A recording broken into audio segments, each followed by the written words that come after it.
वैशाख मास महात्म अध्याय 29। हरे कृष्णा राधे राधे।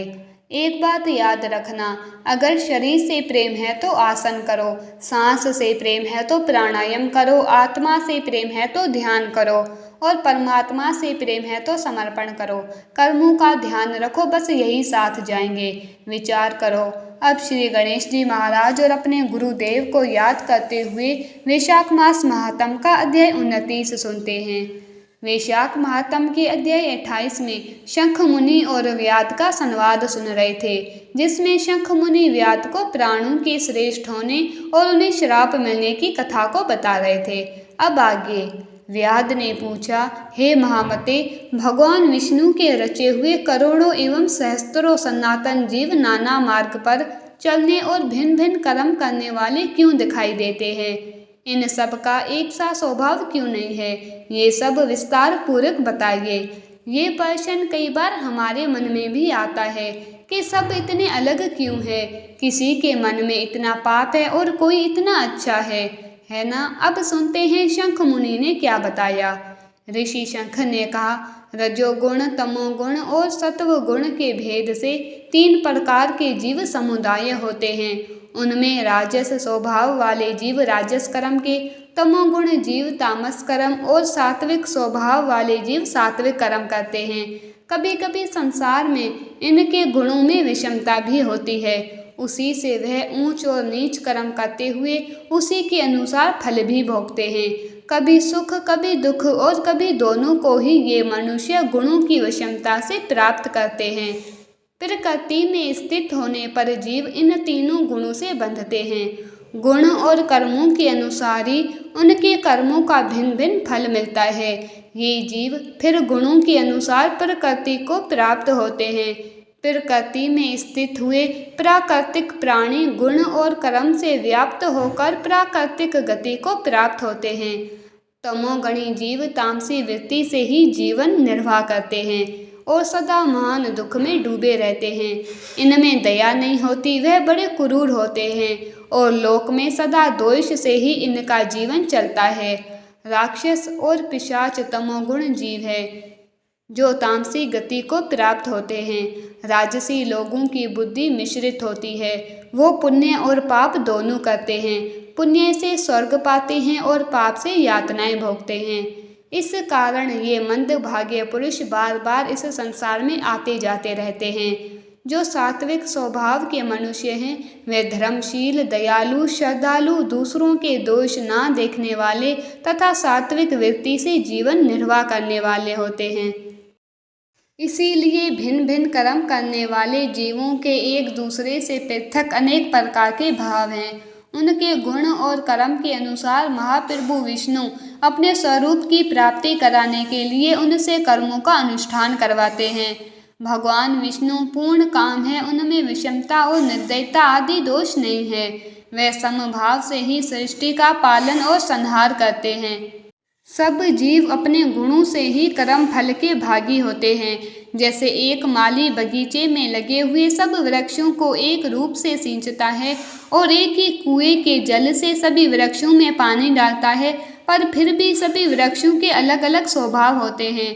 बगीचा लगाने वाले में किसी प्रकार का भेदभाव और निर्दयता का दोष नहीं होता। बगीचा लगाने वाला किसी वृक्ष को ज्यादा देखभाल नहीं करता और किसी की कम नहीं करता, ठीक है ना? पर फिर भी सभी वृक्षों का स्वभाव अलग अलग होता है।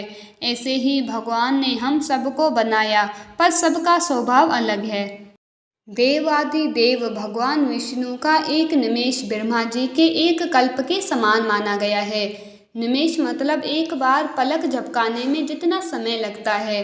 कल्प मतलब एक युग। तो भगवान विष्णु के एक पलक झपकाने जितना जो समय होता है वह ब्रह्मा जी का एक युग होता है। ब्रह्म कल्प के अंत में देवादि देव शिरोमणि भगवान विष्णु का उन्मेष होता है। उन्मेष का मतलब वो आंखें खोलकर देखते हैं। जब तक निमेष रहता है तब तक प्रलय है, जब तक वो आंखें बंद रखते हैं तब तक प्रलय होती है। निमेष के अंत में भगवान अपने उदर में स्थित संपूर्ण लोकों की सृष्टि करने की इच्छा करते हैं। सृष्टि की इच्छा होने पर भगवान अपने उदर में स्थित हुए अनेक प्रकार के जीव समूहों को देखते हैं। उनकी खुशी में रहते हुए भी संपूर्ण जीव उनके ध्यान में स्थित होते हैं। अर्थात कौन जीव कहाँ किस रूप में, इसकी स्मृति भगवान को सदा बनी रहती है, भगवान को पता होता है।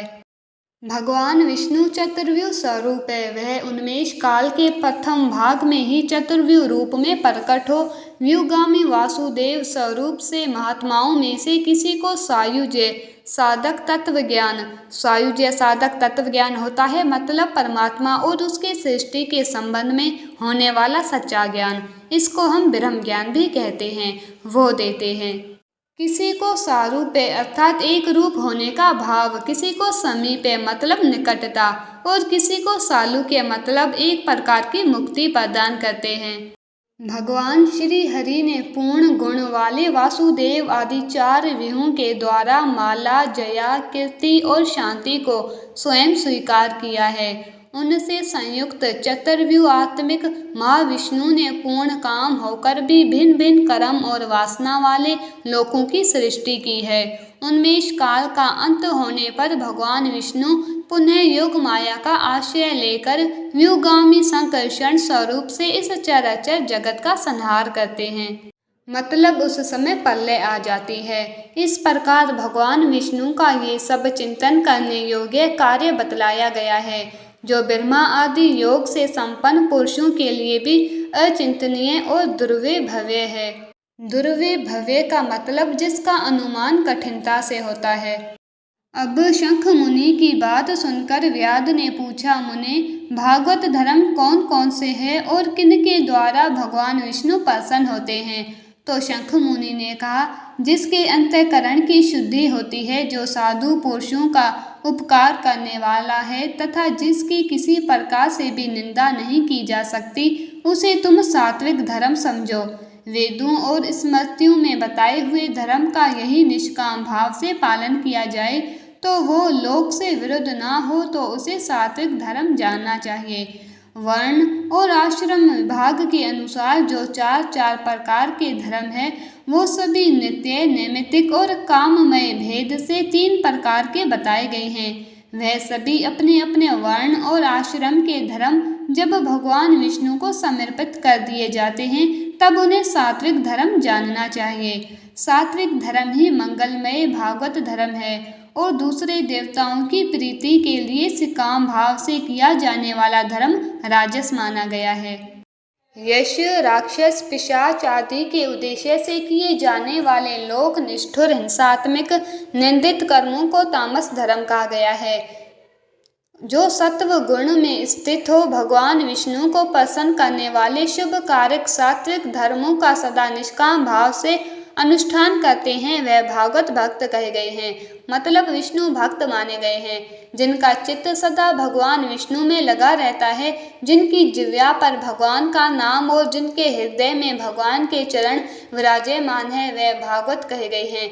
जो सदाचार परायण, सबका उपकार करने वाले और सदैव ममता से रहित है, वे भागवत माने गए हैं। जिनका शास्त्र में, गुरु में और सत्कर्मों में विश्वास है तथा जो सदा भगवान विष्णु के भजन में लगे रहते हैं, उन्हें भागवत कहा गया है। उन भागवत भक्त महात्माओं को जो धर्म नित्य माना गया है, जो भगवान विष्णु को प्रिय है तथा वेदों और स्मृतियों में जिनका प्रतिपादन किया गया है, वे ही सनातन धर्म माने गए हैं। लोग पूछते हैं ना, वैष्णव धर्म क्या है, सनातन धर्म क्या है? तो जो शुद्ध धर्म है, जिनका चित्त वेश्यों में आसक्त है, उनका सब देशों में घूमना, सब कर्मों को देखना और सब धर्मों को सुनना कुछ भी लाभ का नहीं है। साधु पुरुषों का मन साधु महात्माओं के दर्शन से ही पिघल जाता है। निष्काम पुरुषों द्वारा श्रद्धा पूर्वक जिसका सेवन किया जाता है तथा जो भगवान विष्णु को सदा ही प्रिय है, वह भागवत धर्म माना गया है। भगवान विष्णु ने क्षीर सागर में सबके हित की कामना से भगवती लक्ष्मी जी को दही से निकले हुए मक्खन की तरह सब शास्त्रों के सारभूत वैशाख धर्म का उद्देश्य किया है। जो दंभ रहित मतलब घमंड से हीन होकर वैशाख मास के व्रत का अनुष्ठान करता है, इसके धर्मों का पालन करता है, वह सब पापों से रहित तो सूर्य मंडल को भेद कर भगवान विष्णु के योगी दुर्लभ परम धाम में जाता है। इस प्रकार द्विज श्रेष्ठ महर्षि शंख मुनि के द्वारा भगवान विष्णु के प्रिय वैशाख मास के धर्मों का वर्णन होते समय वहां पर 5 शाखाओं वाला वट वृक्ष तुरंत ही भूमि पर गिर गया। उसके खोखले में से एक विकराल अजगर रहता था। वह भी पाप योनिमय शरीर को त्याग कर तत्काल दिव्य स्वरूप हो मस्तक झुकाकर शंख मुनि के सामने हाथ जोड़ के खड़ा हो गया। वैशाख मास महात्म अध्याय 29 संपूर्णम। कल अंतिम अध्याय में आगे की कथा सुनेंगे। देखो, इस अध्याय में सिर्फ वैशाख महात्म सुनने से एक अजगर अपने पाप योनि से छूट गया। कितनी बड़ी बात है। और जबकि अजगर को तो सुनाई भी नहीं देता, वे आंखों से महसूस करते हैं ना। अंत में फिर कहूँगी, किसी को डर है कि भगवान देख रहा है, किसी को भरोसा है कि भगवान देख रहा है। आपका क्या विचार है? आपको क्या लगता है? देखो, भाग्य के दरवाजे पर सिर पीटने से अच्छा है कि आप कर्मों का ऐसा तूफान पैदा करो कि दरवाजे अपने आप खुल जाएं। शास्त्रों में बताया हुआ है, कलयुग केवल नाम आधार। अभी इस अध्याय में भी भगवान ने कहा है ना, भागवत भक्तों को सिर्फ नाम का विचार करना चाहिए। नाम जाप से ही कृष्ण प्रेम, भक्ति, शक्ति, मुक्ति सब मिल जाती है। इसीलिए प्रेम से, मन से, भाव से हर समय, हर पल, हर सांस के साथ जाप करते रहो। हरे कृष्णा कृष्णा कृष्णा हरे हरे, हरे राम राम राम हरे हरे। मैं उम्मीद करती हूँ आप सभी माला जाप ज़रूर करते होंगे। पर अगर कोई साधक है जिन्होंने अभी तक माला जाप शुरू नहीं किया, वैशाख के इस पवित्र महीने का फ़ायदा उठा लो और माला लेके उसके ऊपर जाप शुरू कर दो। एक रिक्वेस्ट थी, प्लीज़ इन वीडियोस को ज़्यादा से ज़्यादा शेयर करके सबको वैशाख मास का महात्म बताओ।